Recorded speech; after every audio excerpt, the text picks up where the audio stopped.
بالله من الشيطان الرجيم بسم الله الرحمن الرحيم الحمد لله رب العالمين والصلاة والسلام على أشرف الأنبياء والمرسلين نبينا محمد صلى الله عليه وسلم وعلى آله وأصحابه ومن تبعه بإحسان إلى يوم الدين الله عز وجل falenderojmë falen dhe ndihmën vetëm prej Tij kërkojmë paqja dhe bekimi i Allahut qofshin mbi pejgamberin ton Muhammedin sallallahu alaihi wasallam, familjen e tij të pastër të ndershme, shokët e tij të drejtë dhe besnik, dhe të gjithë ata që rrugën e tij e pasojnë deri në ditën e gjykimit.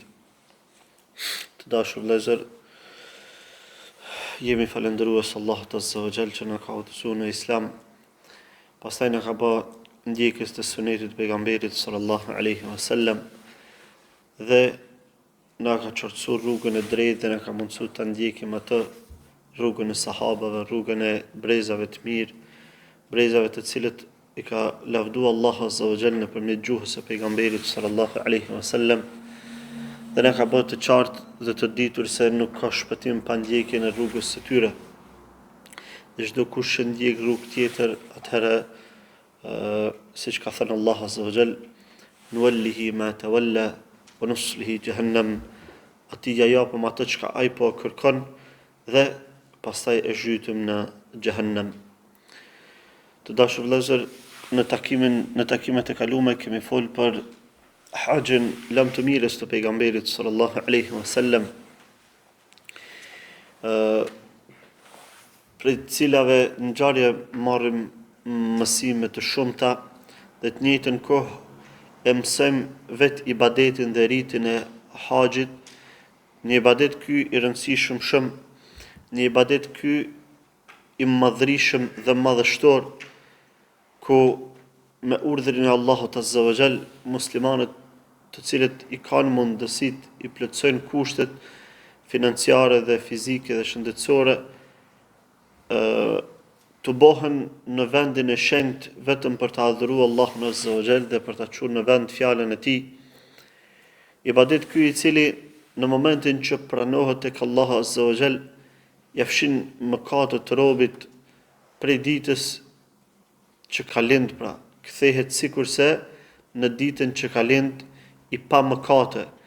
Nuk jemi duke fol vetëm për mëkatet e vogla dhe të thjeshta, por edhe mëkatet e mëdha, të cilat në realitet nuk kanë tauba ndryshe vetëse me, nuk kanë falje ndryshe vetëse me tauba dhe pendim. Por ibadeti i haxhit është aq madhështor dhe ka aq vlerë edhe rëndësi të madhe, saqë Allah azza wa jall për atë sakrificë robit ti ja fshin mëkatet, qofshin edhe ato të mëdha. Prandaj edhe kur e kupton këtë gjana robi, duhet me qenë syçel që këtë ibadet, nëse Allah azza wa jall ja mundson me shku me kry, me qenë syçel që me kry ashtu qysh Allah azza wa jall kërkon, me kry në formën qysh na ka porosit pejgamberi sallallahu alaihi wasallam, sepse kjo mundet me qenë një shanse vetme në jetë, e pastaj më njerit kur mos më mundsu kushtet me shku në ato vende. Prandaj edhe nuk është e thjesht që më të fshi mëkatet, pra më të bë 0-0 ai farë bagazhi i të këqijave në moshë të shtyrë. Le të themi 40, le të themi 50, le të themi 60, nuk është gjë e vogël që në atë moshë me të fshi mëkatet të gjitha, edhe me fillu prej zeros, ama jo prej zeros në çdo aspekt, por prej zeros vetëm në aspektin e mëkateve, ndërsa të mirat ato qëndrojnë dhe mbesin, madje ju shtohet edhe një e mirë e madhe, gjithsesi haxhi, ky ibadet madhështor. Prandaj edhe robi kur e kupton, ai që kupton këtë realitet, pastaj mundohet me manifestu këtë në punët e tij dhe në ibadetin e tij kur shkon atje tek vendet e shenjta. Dhe mundohet mos me lënë mangë asgjë, mundohet me i përmbush të gjitha rritet që kanë ardhur gjatë këtij ibadetit të madh, vetëm që me arrit pra një haxh të plotësuar, një haxh të kompletuar që t'i fshihen mëkatet. Dhe në takimet e kaluara kemi fol për një pjesë të ecurisë së haxhit dhe kemi përmendur se çysh pejgamberi sallallahu alaihi wasallam është nis për me shku në prej Mekës kur në ditën e 8 pra është nis në namazin e drekës, para namazit të drekës, është nis për me shku në Mina. Dhe atje ka qëndru, i ka fal 5 kohë të namazit, drek, ikindi, aksham, yacie dhe sabah. Pastaj, pas lindjes së diellit, është nis me muslimanët drejt Arafatit. Dhe para se me hyjë në Arafat është ndal dhe ka prit të hyjë koha e drekës. Dhe pasi që ka hyjë koha e drekës, ka hyjë në Arafat dhe aty i ka fal namazin e drekës dhe të ikindis të shkurtuar dhe të bashkuar. Pastaj e ka marrë hutbën, ligjërimin e ditës së Arafatit, ku i ka këshillu muslimanët.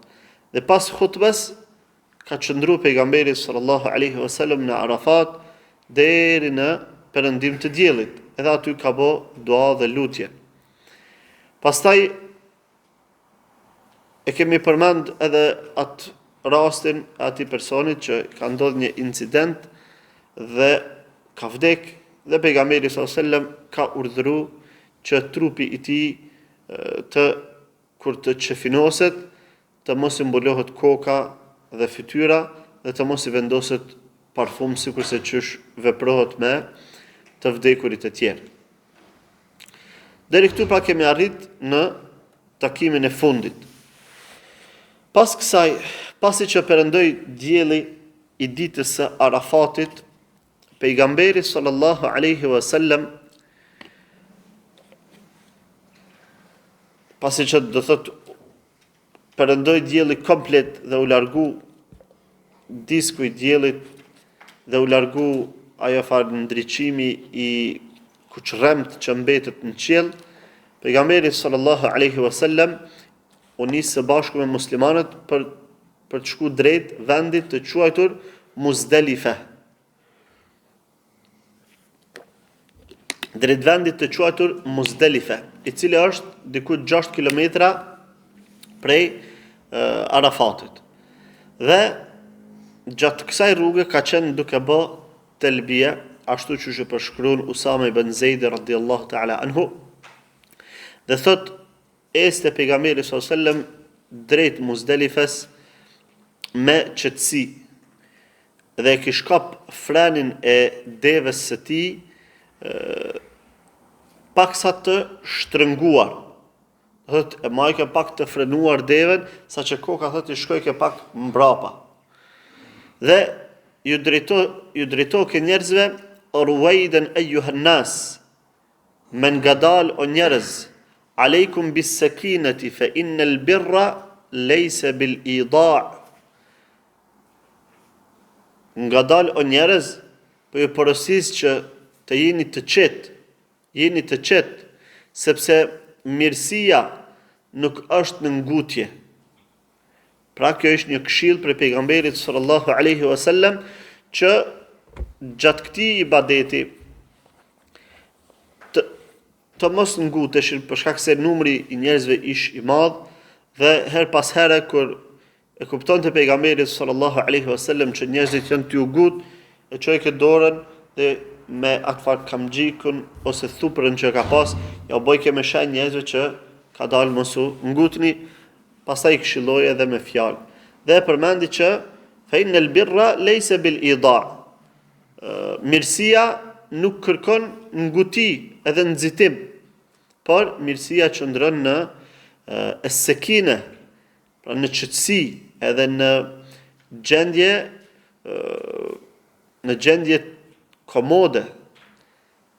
Këtë njëjtën këshillë e gjen pejgamberit sallallahu alaihi wasallam ja ka dhënë muslimanëve edhe tek namazi pra, kur e ka përmend nëse ndëkush vënohet dhe frikohet që nuk do të mundet me zënë namazin me xhamat, atëherë mos të ngutet, ka thënë, por le të ecë i qetë bisekinetin wa waqar, pra me qetësi, dhe le ta nxën namazin atë sa nxën.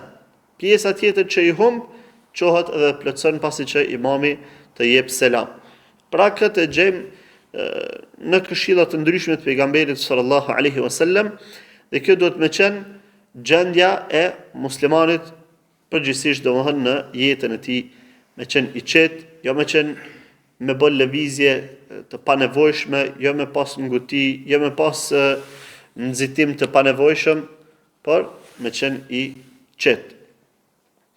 Dhe tregon Usama ibn Zeidi radhiyallahu ta'ala anhu, thot pejgamberi sallallahu alaihi wasallam ecte me kujdes, dhe kur e shihte që ka ndonjë hapësirë, atëre ecte pak më shpejt, do thot me nxon hapësirën.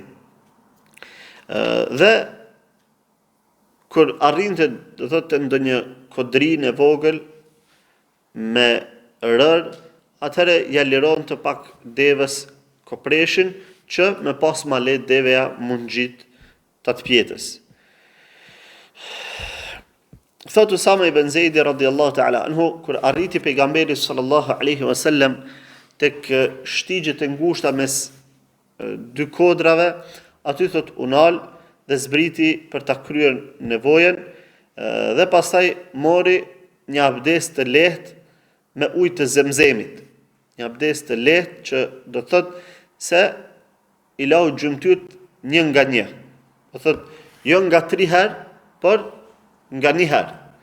E kjo është abdesi i lehtë që edhe me këtë hadith do thot na është bëu qartë se njeriu kur merr abdes mundet me i la 1 herë, 2 herë ose 3 herë gjymtyrt e tij. E në rastet e këtilla kur është rrugës, pra atëherë nuk prishpun që me i pastru gjymtyrt nga 1 herë. Dhe kur e pa kështu Usama ibn Zeidi i tha es-salatu ya Rasulullah, namazi o i dërguari i Allahut, sepse mendoj që pejgamberi sallallahu alaihi wasallam tash po përgatitet për me fal namazin. Mirpo pejgamberi sallallahu alaihi wasallam i tha as-salatu amamak, tha namazi është para jush. Pra kur të arrim tek caku. Dhe kjo aludon që pejgamberi sallallahu alaihi wasallam nuk e pëlqente që njeriu me çndru pa abdes. Prandaj edhe mjafton thjesht një abdes të shpejt me marr, ose të lehtë, ose të thjesht, me nga 1 herë me la gjymtyrt, ose edhe me praktiku edhe abdesin që është transmetuar pe Aliut radhiyallahu ta'ala anhu, me la vetëm pjesë shkajnë farz, mirë po mos me qenë në gjendje pa abdes. Dhe kjo është gjë do thotë e pëlqyer. Dhe kështu ka vepruar pejgamberi sallallahu alaihi wasallam në raste të ndryshme, edhe madje transmetohet edhe në raste kur ka qenë gjatë natës, pra kur ka qenë në gjendje gjunublëku, ka ndodhur që veç abdes ka marrë edhe ka rënë gjumë, ose veç abdes ka marrë edhe ka ngrënë diçka, vetëm që mos me qenë në gjendje pa abdes. Pastaj vazhdoi do thot pejgamberi sallallahu alaihi wasallam rrugën, dhe kur arriti në Muzdalife, aty zbriti edhe 1 herë mori abdes, ama tash e përsosi abdesin e tij. Kur themi e përsosi, aludon në larjen e gjymtyrëve nga 3 herë dhe pastrimin e atyre gjymtyrëve të cilat pra është përmend se janë sunet.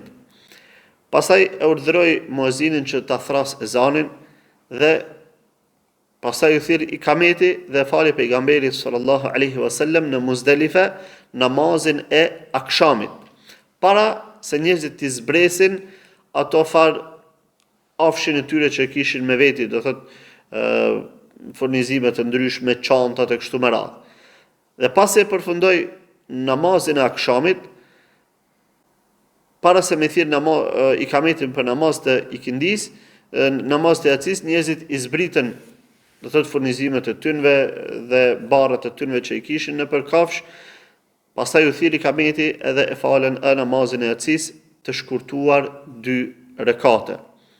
Dhe mes këtyre 2 namazeve, pra akshamit dhe yacis, edhe pse pati një hapësirë kohore të pritjes, pejgamberi sallallahu alaihi wasallam nuk transmetohet që ka fal namaz nafile diçka mes tënve. Pra në udhtim, në kohën kur shkurtohen namazet farze, nuk ka qenë traditë e pejgamberit sallallahu alaihi wasallam që me fal nafile. Aty përfshihen do thotë sunetet dhe namazi i përgjithshëm nafile. Përveç, siç është transmetuar, vitrit dhe namazit të sunetit të sabahut. Pasi e fali namazin e yacis, pejgamberi sallallahu alaihi wasallam ushtri me njëherë dhe e bëri një pushim me gjumë deri në namaz të sabahut. Dhe tregojnë sahabët që atë natë dhe në 2-3 netët në vazhdim, pejgamberi sallallahu alaihi wasallam nuk fali namaz të natës, sepse ka qenë traditë e vazhdueshme e pejgamberit sallallahu alaihi wasallam që me fal namazin e natës. Ama kur ishte në udhtim në raste të këtilla, siç transmetohet këtu, edhe namazin e natës pra nuk e fali gjatë këtyre neteve. Kur erdhi pra mesnata, dikush prej të dobëtëve i kërkoi leje pejgamberit sallallahu alaihi wasallam që të largohen prej Muzdelifes para se mu nis turma e njerëzve. Në mesin e këtyre ish Sauda ibn bint Zam'a, pra bashortja e pejgamberit sallallahu alaihi wasallam, e cila siç transmeton Aisha radhiyallahu ta'ala anha, ka qenë edhe moshuar, mirëpo ka qenë e shëndosh. Edhe ka pas problem do thot me ec.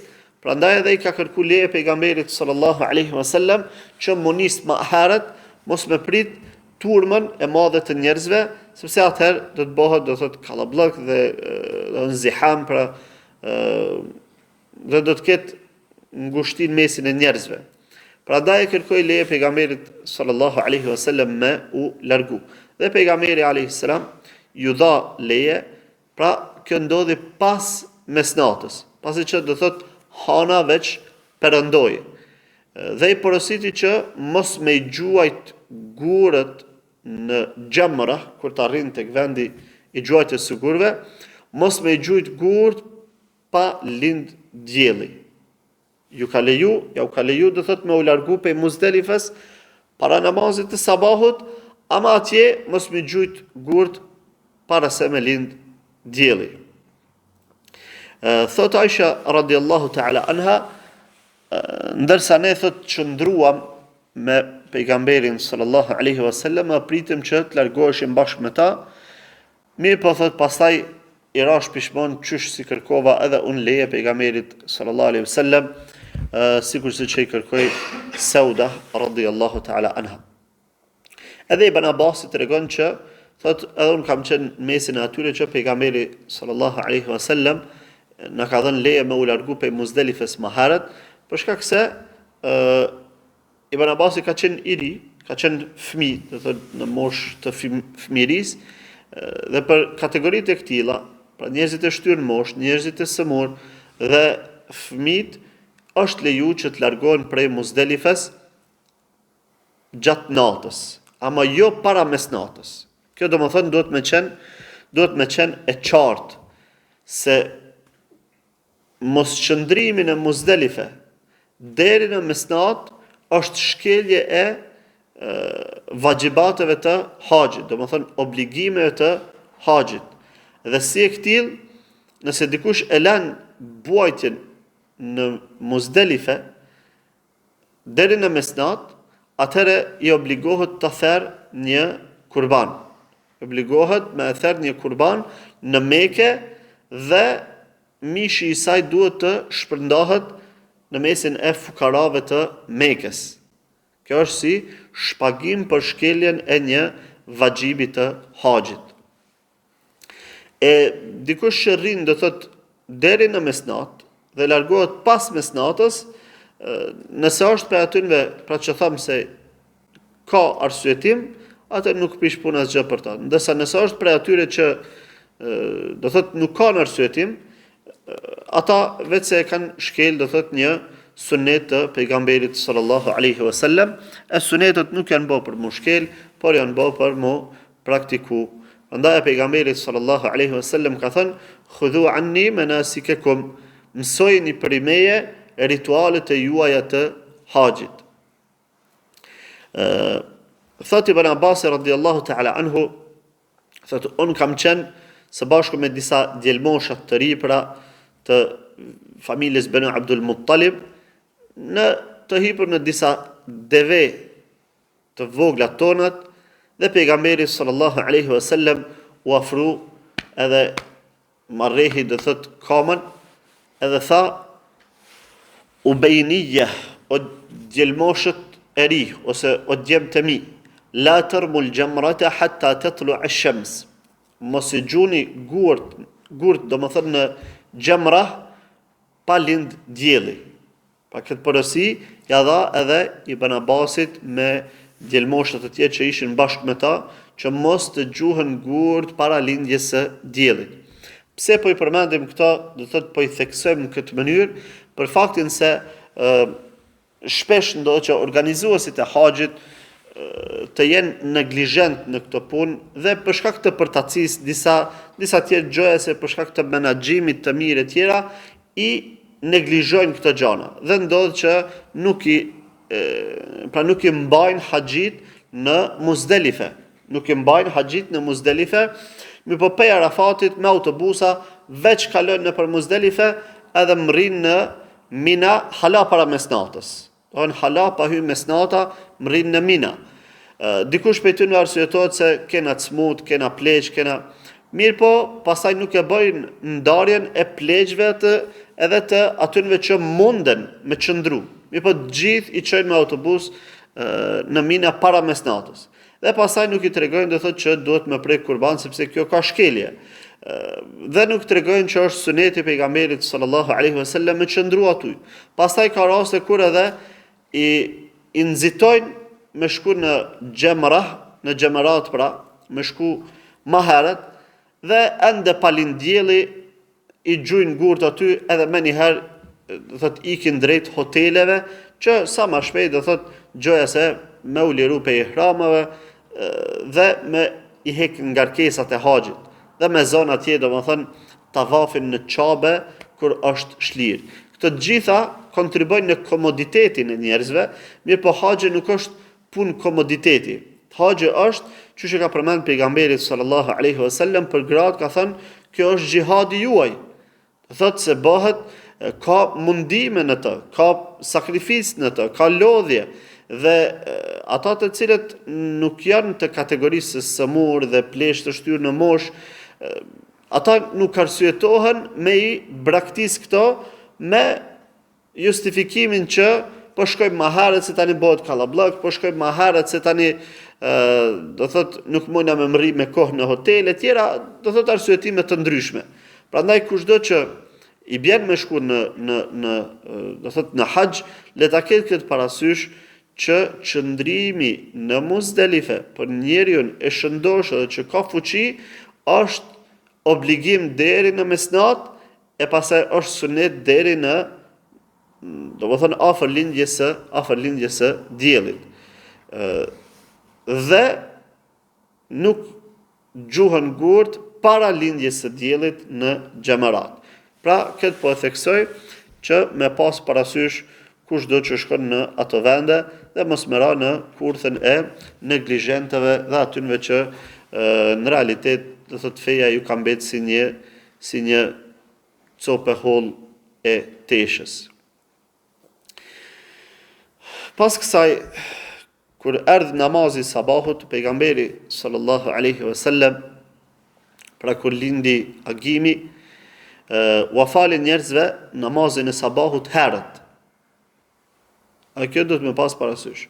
Do thot u fali namazin e sabahut herët. E transmetuesit e përmenin mughlisen ose mughallisen. El-ighlas ose et-taghlis është koha kur ka hyrë agimi, ama hala do më thënë qielli është, hala shihen yjet në qiell. Hala nuk është theksu shumë drita e diellit që me hub hyjet në qiell. Sikurse, do thotë kur shikon ka lindja e diellit, e sheh atëfar horizontin, që është duke lind dielli. Ndërsa kur shikon ka ana perëndimit, e sheh komplet terr. Që kjo është at-taghlis. Dhe ka qenë prej traditës e pejgamberit sallallahu alaihi wasallam dhe sunetit tij që namazin e sabahut me falë në këtë kohë. Edhe kur ka qenë në udhtim, por edhe sa ka qenë në Medinë. Sepse namazi sa më herët që falet, pra namazet e tjera përveç namazit jacis, sa më herët që falen, aq më mirë. Sa më vonë që falen, janë më afër ndëshkimit dhe dënimit. Madje edhe në Medinë kur ka qenë pejgamberi sallallahu alaihi wasallam, është transmetuar që kur e kanë falë namazin dhe kanë dalë jashtë xhamis, ka qenë vështirë me dallu atë personin me cilin jekon duke ecë. Do thotë për shkak të territ. Ka qenë vështirë me e dallu se kush është. Do thotë nuk ju kanë vrejt vijat e fytyrës që me ditë se kush është.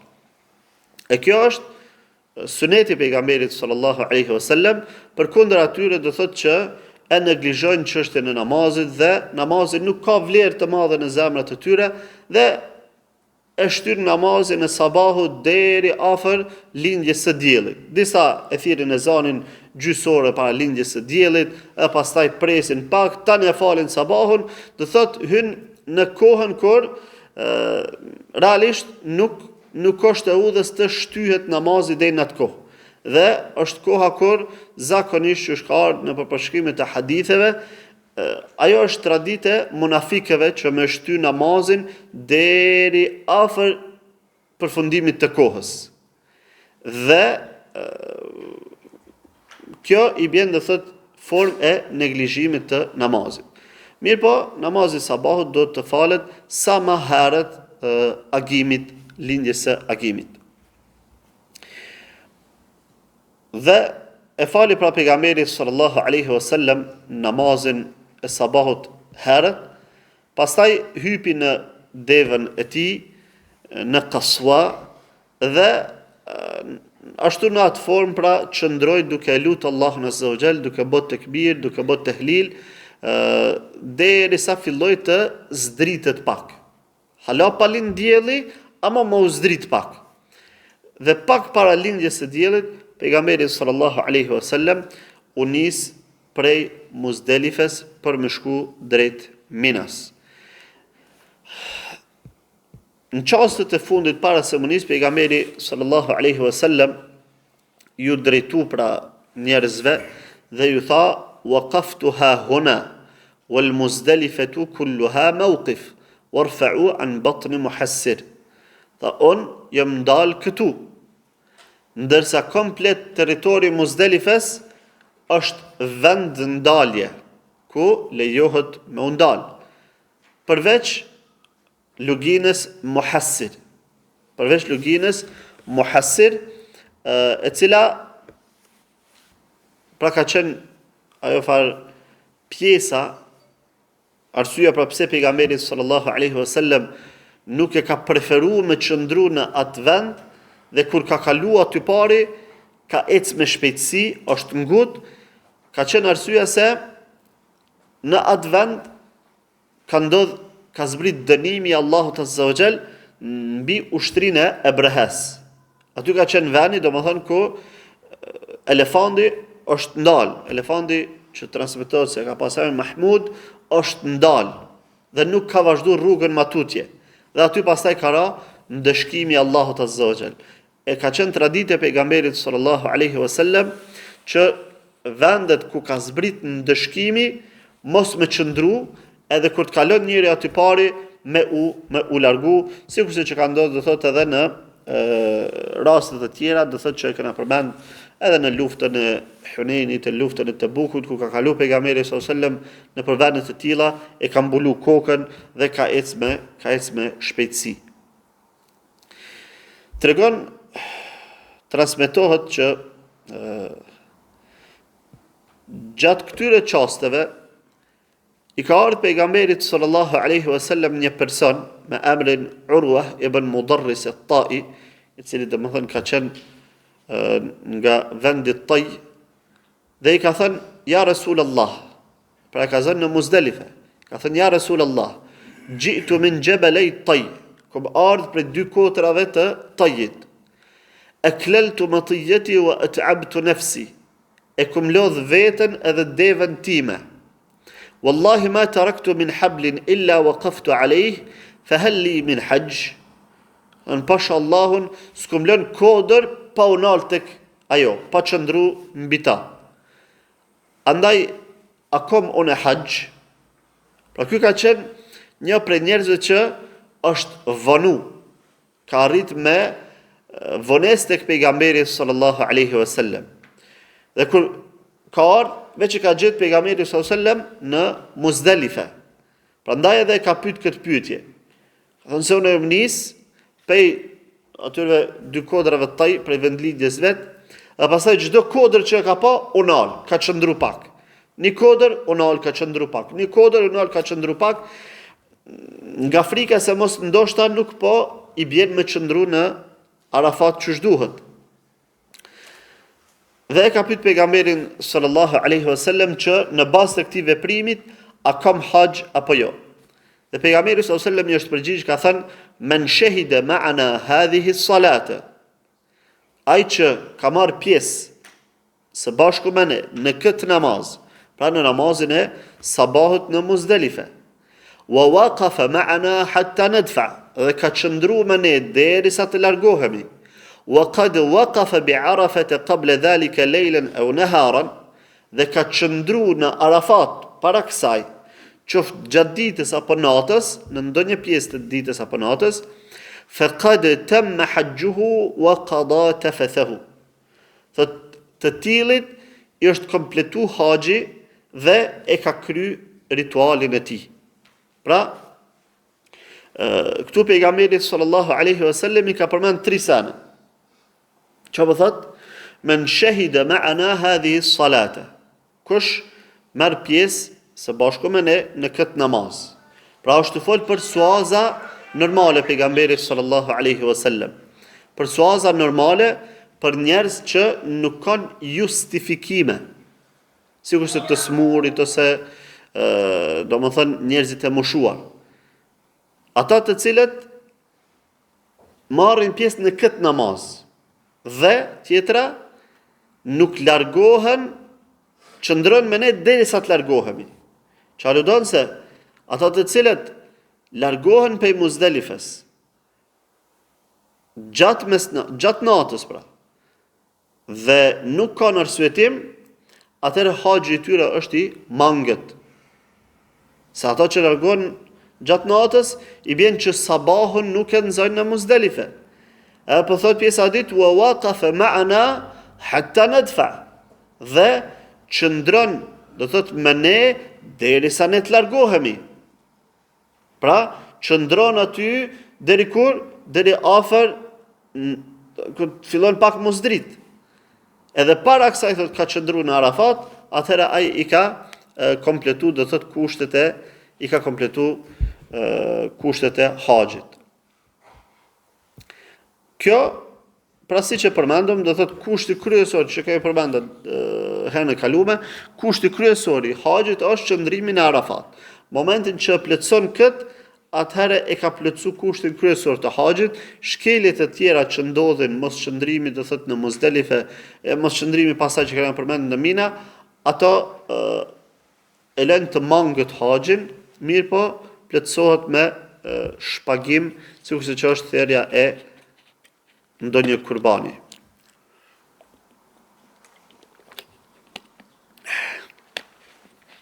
Në mëngjesin e ditës së Bajramit, pra, kjo është domethënë tash largimi prej Arafatit dhe qëndrimi në Mina, në Muzdalife, dhe largimi prej Muzdalifes, tash jemi në mëngjesin e ditës së Bajramit. Dita e Bajramit është dita e 10 e muajit Dhul-Hijja. Tash jemi në mëngjesin e ditës së Bajramit. Kurban Bajramit pra. Atë mëngjes pejgamberi sallallahu alaihi wasallam e porositi Ibn Abbasin që me ja tubu disa guralec mi marrë me veti për me i gjujt në gjemra, kur të arrin do thot në gjemerate. Dhe Ibn Abbasi ja tubon pejgamberit sallallahu alaihi wasallam 7 guralec. Edhe ka qujt min hasa al-khadhf. Min hasa al-khadhf. Do thot guralecet që janë të vegjël. Khadhf i thënë me gjujt me diçka. Me gjujt gur ose diçka, ose me të njëherë që kanë gjujt me llastiq, ama fjala është për guralec të vegjël. Në llastiq nuk qytet guri i madh, por guralec të vegjël. Dhe me kësi gur gjuhët do thot në vendin e gjemerateve.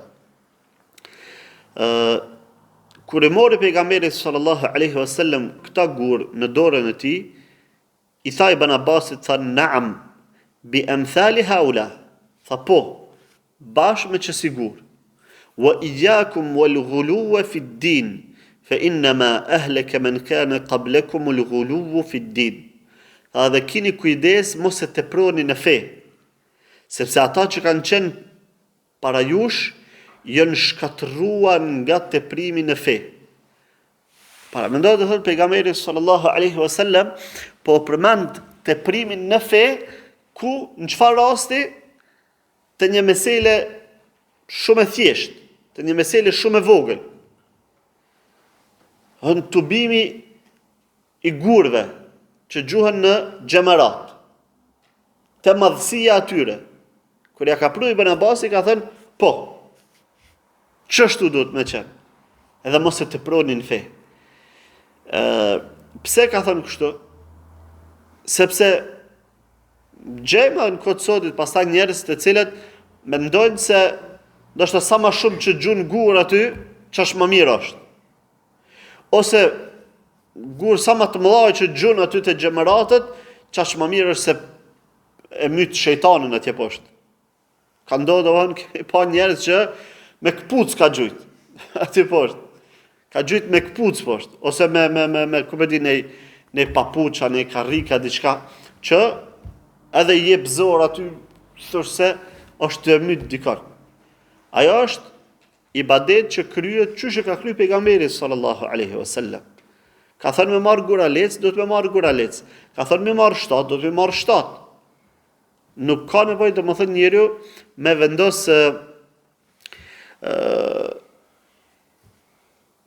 vendos arsye logjike aty, gjëja se këtu koka shejtani sa më të mëdhaj gurt, ç'është më mirë se e myt shejtanin e kështu me radhë, nuk ka nevojë për krahasime dhe për qiyas. Por veprojmë çysh ka vepruar pejgamberi sallallahu alaihi wasallam. Dhe u largu pra pejgamberi sallallahu alaihi wasallam, u nis më largu prej Muzdelifes për në Mina para lindjes së diellit. Dhe kjo ka qenë me shkas, për shkak se mushrikin, idhujtarët, e kanë pas traditë që me u largu prej Muzdelifes tek masi të lind dielli. Tek mas lindjes së diellit mu largu. E pejgamberi sallallahu alajhi wasallam ka desht me i kundërshtu mushrikin dhe me vepru në të kundërtën e tyre, dhe është largu para lindjes së diellit. Dhe me vete e ka pas El-Fadl ibn Abbasin, vllaun e Abdullah ibn Abbasit. I bën djalin e axhës së vet. Me vetit pra në kafshë ka pas Fadl ibn Abbasin. Dhe transmetohet do thotë që gjatë rrugës tash duke shkuar për në Mina, aty pari kanë kaluar edhe disa vajza të reja, disa vasha, të cilat kanë qenë të reja dhe të bukura, dhe të bardha dhe me flok, domethënë të mirë, dhe gjatë rrugës tregohet që duke ecë gjatë rrugës tregohet që duke ecë Fadli radhiyallahu ta'ala anhu ka ndodhur që i ka shiku Edhe fadli do thot ka qenë në moshën e tij, do thot ka qenë person i hishëm, pra djalosh domethënë i hishëm dhe i pashëm, dhe gjatë rrugës kur kanë kalu këto vasha, ka ndodhur që fadli i kanë iksyt, kahto. Dhe pejgamberi sallallahu alaihi wasallam e ka qit dorën. Edhe e prapë e ka zgat kryt, pejgamberi sallallahu alaihi wasallam prapë e ka qit dorën. Prapë ka zgat kryt, pejgamberi sallallahu prapë e ka qit dorën.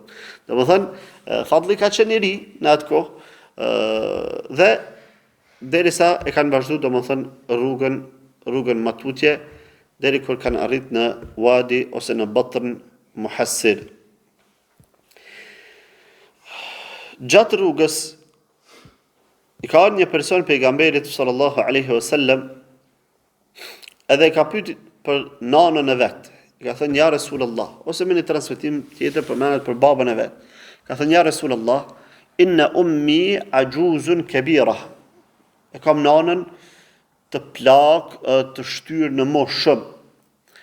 Wa in hamaltuha lam tastamsik.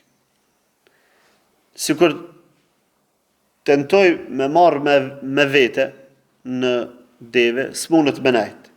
Wa in rabattuha khashitu an aqtulaha. E me marr me lidh, po tut na që mos pe ja shkaktoj vdekjen, se është dopt në shëndet. E ra'ejte law kana ala ummika, pejgamberi sallallahu pastaj e ka pyet, ka thënë e ra'ejte law kana ala ummika daynun e kunte qadihi. Çka thu? Sikur ta kish pas nëna jote ndonjë borxh, aja kishe kry borxhin e saj, aja kishe shly borxhin e saj? Po, i ka thënë. Atëherë ka thënë fa hujja an ummika. Ban hajj për nanën tënde. Ban hajj për nanën tënde. Do thotë këtu është duke e pyet për një rast kur i është obligu haxhi një personi, mirë po nuk ka mujt me e kry. Atëherë pejgamberi sallallahu alaihi wasallam ja ka bërë një pyetje logjike që sikur të kish pas borxh nana edhe vdes në atë gjendje, a e kishte kry borxhin e saj? Po. Në një transmetim tjetër përmendet fa haqqullahi, domethënë fedainullahi haqqu bil qada. Borxhi që ja kemi Allahut është më parsor që të shlyhet. Borxhi që ja kemi Allahut është më parsor që të shlyhet. E kjo na bën qartë, domethënë një realitet që të na keq kuptohet më të madhe. Edhe i sheh njerëzit zakonisht prej xahilave, po në kush për muslimanëve, domethënë që mashtrohet, e nin të thonë që ma mirë që ato pare që për shpenzon, ma mirë është me marrë me adhën një fukaraje, me adhën një dikuna që ka nevoj për to, se me shku në haqë. E kjo është budallaki, dhe thëtë. Kjo është budallaki për faktin se është neglizhim i të drejtës së Allahut azza wa jall. Është neglizhim i obligimit të borxhit që e kemi ndaj Allahut fuqiplot. Mirpo, ai far mentaliteti sekularist, mentaliteti i irxhas, i bën njerëzit në këtë gjendje, saqë më shumë i japin hak borxhet të njerëzve se sa borxhit të Allahut azza wa jall. Prandaj edhe e nin atë fjalën e famshme që e kanë shpif njerëzit, që thënë se ka thënë Zoti, gjoja se me borxhin tem hajdem, po me borxhin e robëve të mi mësëm hajde. Demek që ani s'ka gajlëm, mos mi unë nështru Allahut azza wa jall, s'ka gajlëm mos mi qënë ven obligime që i kemi ndaj Allahut fuqiplot, ama me hakin e njerëzve zban me shku të Allahu. Do thot, ma rand është mi uhin hak njerëzve se Allahut azza wa jall. E kjo është gabim. Kjo është gabim. Haki Allahut fuqiplot vjen parsor, në formë parsore. Ajo është i pari që do të mu kry. Ndërsa haki ndaj njerëzve vjen në radhën e dytë. Vjen në radhën e dytë. Andaj, domethënë kjo duhet më u pas parasysh. Andaj pejgamberi sallallahu alajhi wasallam ja ka bë këtë pyetje në këtë formë, i ka thënë sikur ta kish pas një borxh në ajote ndaj njerëzve. A e kishë kry po? E po, hakim ndaj Allahut është më parsor për të kry. Pse më neglizhu këta? Pra këtu pejgamberi sallallahu alajhi wasallam na dha një mësim shumë me rëndësi për me qartësu mentalitetin që duhet me pas muslimani.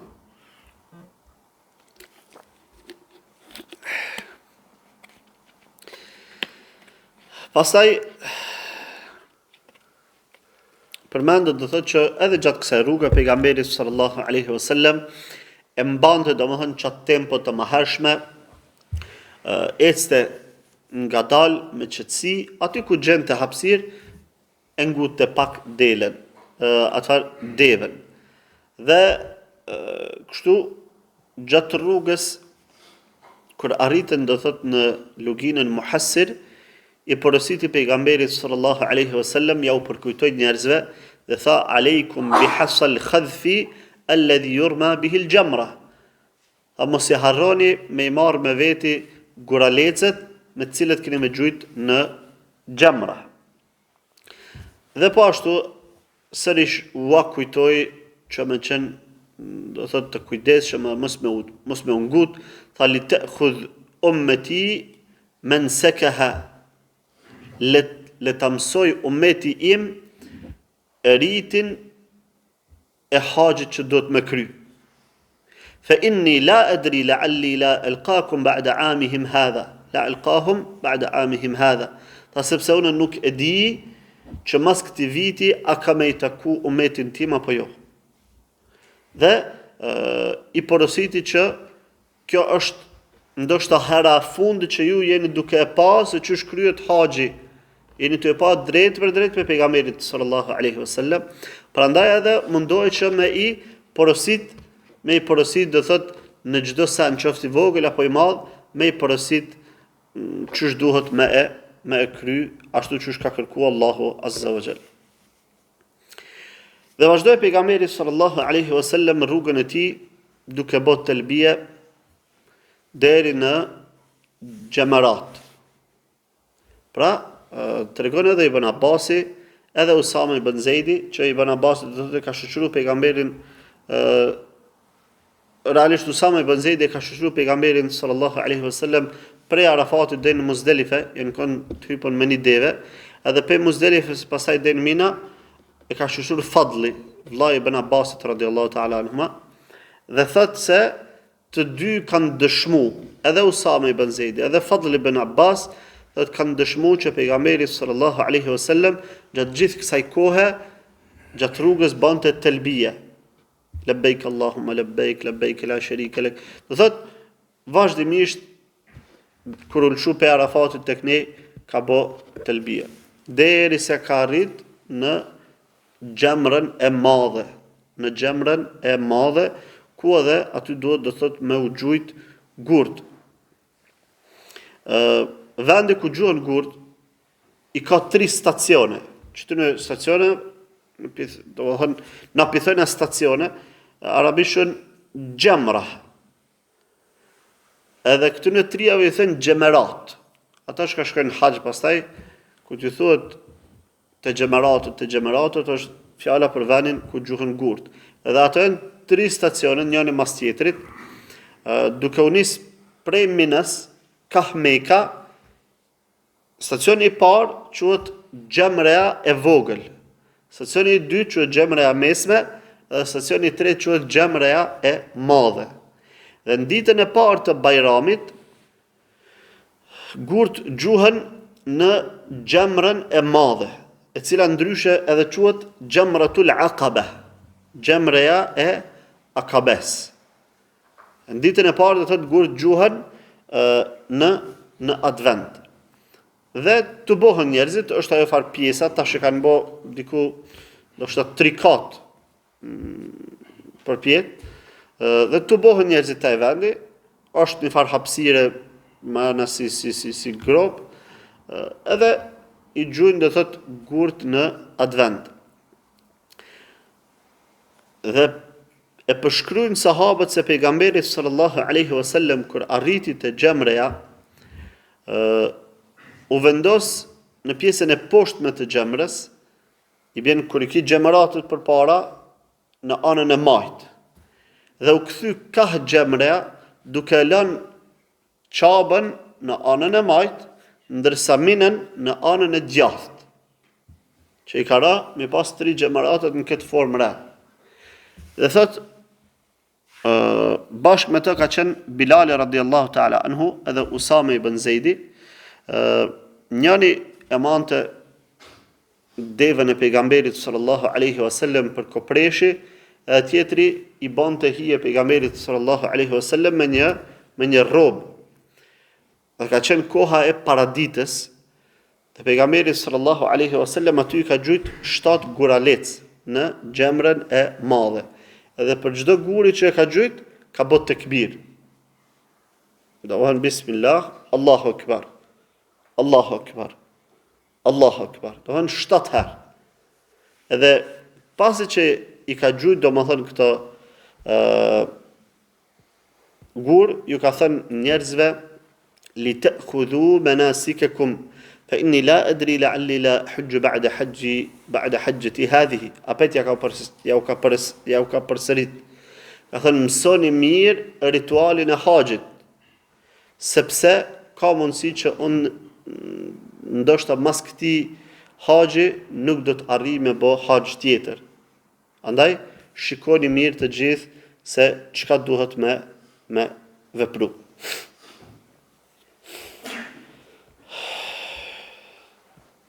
Dhe pas kësaj, pejgamberi sallallahu alaihi wasallam do thot pasi që i ka gjujt gurt në Jamratul Aqaba, ka vazhdu domethënë rrugën më tutje. Tregon Jundub al-Azdiya, dhe të pa pejgamberin sallallahu alaihi wasallam në ditën e Bajramit duke i gjujt gurt në Aqaba, dhe pastaj ka thënë: Ja ejuhan nas, la yaqtul ba'dukum ba'da, wa la yusibu ba'dukum, wa idha ramajtumul jamrata, farmuha bimithli hasal khadfi. O njerëz, mos e vrani njëri tjetrin, mos e shtyni njëri tjetrin, edhe kur të gjuni xhamrat, ka thënë gjuni me guralec të vegjël. Sikurse me pasditë domethënë pejgamberi sallallahu alaihi wasallam, edhe realisht do thotë këtë e ka shty shpallja, frymëzimi prej Allahut azza wa jall që më e thon këtë fjalë. Për faktin se Allah azza wa jall e ka ditë se njerëzit kanë qef me shku ka teprimi gjithmonë. Andaj edhe i ka porosit në këtë formë që kur të vini aty me kujdes, mos u shtyni, mos e vrani njëri tjetrin, mos gjuni me guralec të vogël, sepse njerëzit kanë tendenca me tepru. Dikush mundohet me tregu devotshmëri më shumë se tjetri, edhe shton pastaj gjana. Dhe ai far niyeti i tij, edhe qëllimi i tij për me bë mirë, nuk arsyeton veprimin e tij. Sepse neve Allah azza wa jalla na ka mësuar që në fen ton qëllimi nuk arsyeton mjetin dhe rrugën. Nëse ti e ki për qëllim, që me thënë, një punë të hajrit të madhe, sikur se që ka ndodhë me njerëz, sikur se që ka ndodhë prapë për gjatë historisë, njerëz që kanë shpif hadithit pejgamberit sallallahu alaihi wasallam. Dhe kur ju kam rrinë në vesh hadithi i shpifur, kur ju kam rrinë në vesh dietarëve të hadithit, e kanë kuptuar që kjo është diçka dyshimt. Edhe çush e kanë vërtetu lajmin, përmendet do thotë që e kanë gjik vargun zinxhiror të transmetimit.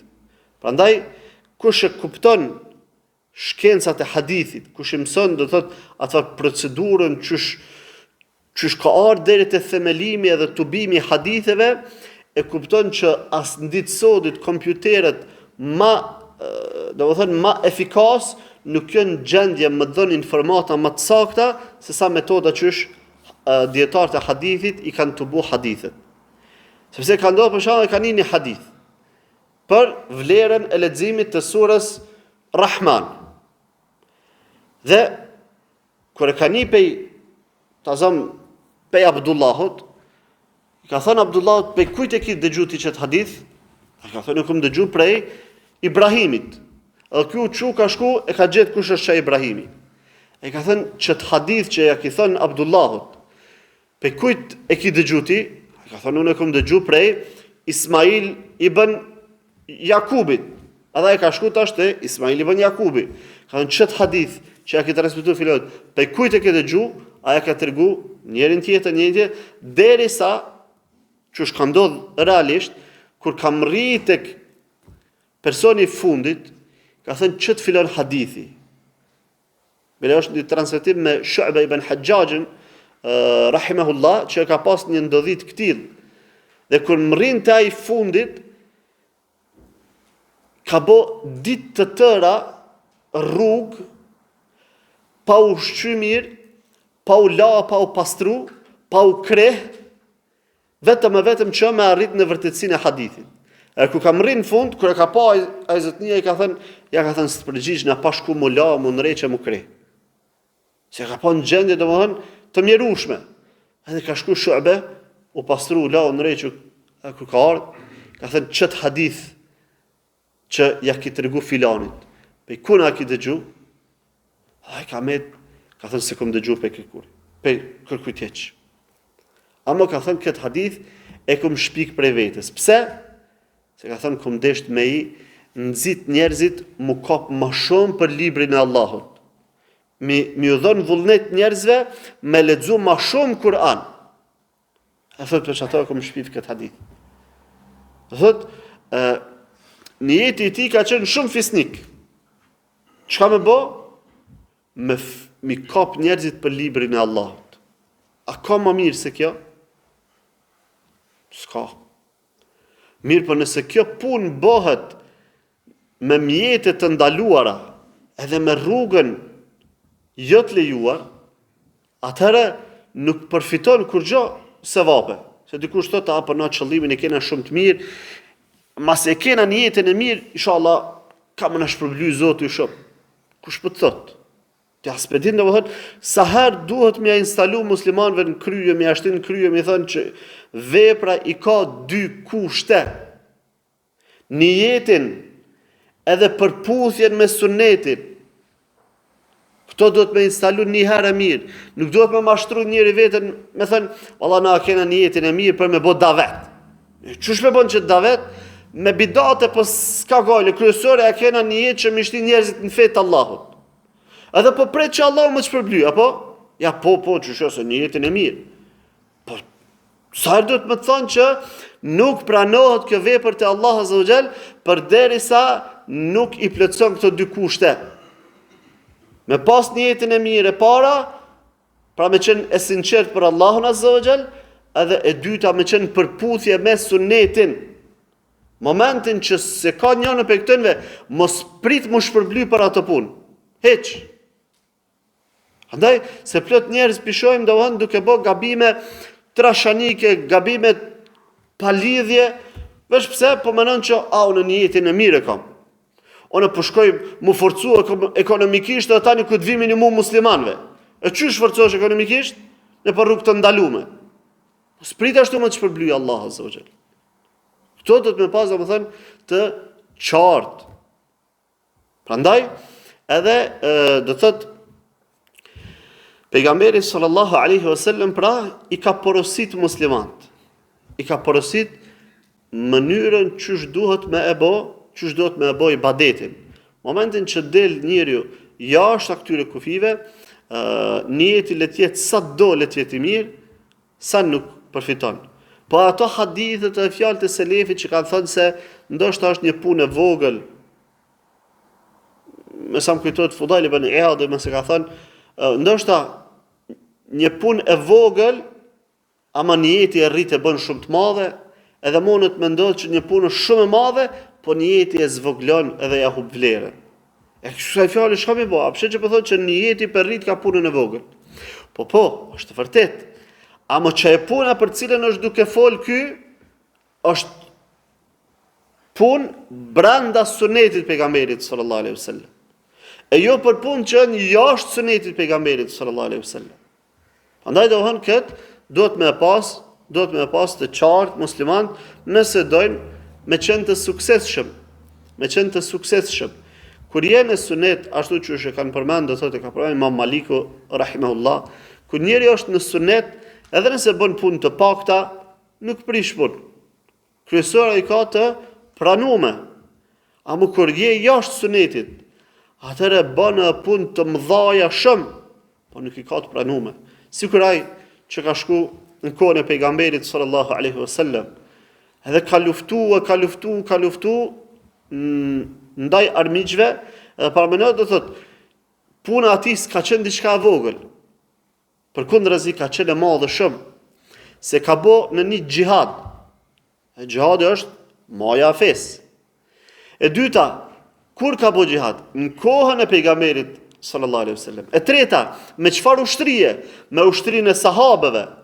Edhe katërta, aty ka qenë vetë pejgamberi sallallahu alaihi wasallam. Pra, kontributi i tij ka qenë edhe në mbrojtjen e vetë pejgamberit sallallahu alaihi wasallam, se çata armiqaj që i ka myt, u bë sebeb çata, po s'marrte pejgamberi sallallahu alaihi wasallam. A megjithatë çka? Kur ka vdek pejgamberi sallallahu alaihi wasallam, ka thënë, ajo është në zjarr. Pse? Sepse përfundimi i tij ka qenë jashtë sunetit pejgamberit sallallahu alaihi wasallam. E qysh ai sa ka luftu për apo kupton? Dy kushte.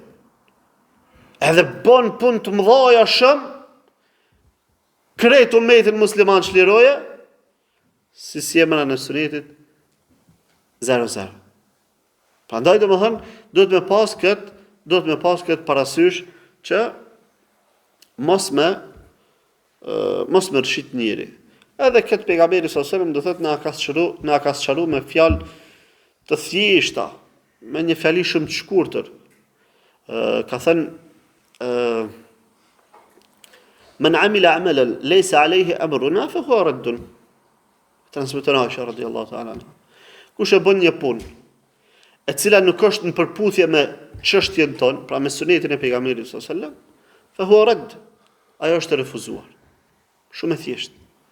Pa pas nevojë do të thënë me filozofu kur gjë më shumë. Pra, pejgamberi sallallahu alaihi wasallam arriti në Mina tek xhamaratet dhe aty i gjuajti gurt në xhamarate. Dhe pas kësaj pejgamberi sallallahu alaihi wasallam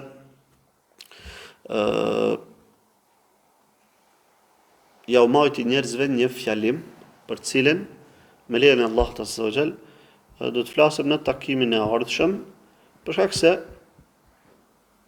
ka do thot dispozita të cilat duhet me sqarua dhe duhet me shpjegu më gjatë. Mirë po, shpresoj që deri këtu të ketë qenë e qartë dhe ta kemi parasysh do thot se çysh ka rrjedh ngjarja dhe pra dispozita e aporiti i haxhit që njerëzit me pas parasysh se çysh është haxhi i pranuar. Jo shkon haxh, i bën 100 shkelje, ata ne pret më kon haxhi i pranuar. Ja. Haxhi i pranuar i ka kushtet e veta. Prandaj lutem Allahun azza wa jall që na forcojnë fenë e tij, lutem atë që të na mundsoj ta shohim të vërtetën si të vërtetë dhe ta ndjekim atë, dhe lutem që të na mundsoj ta shohim devijimin si devijim dhe të largohemi atij. Lutem Allahun fuqiplot që të na udhëzon sunetin e pejgamberit sallallahu alaihi wasallam dhe të na marr shpirtin në këtë gjendje, dhe lutem atë që në botën tjetër të na ringjall me njerëz të mirë, me shahida, me njerëz të sinqertë, pas sidika dhe me pejgamber, dhe të na strehojë në firdausin e tij të lartë. Qul qawli hadha wastaghfirullah li wa lakum wa atubu ila Allah.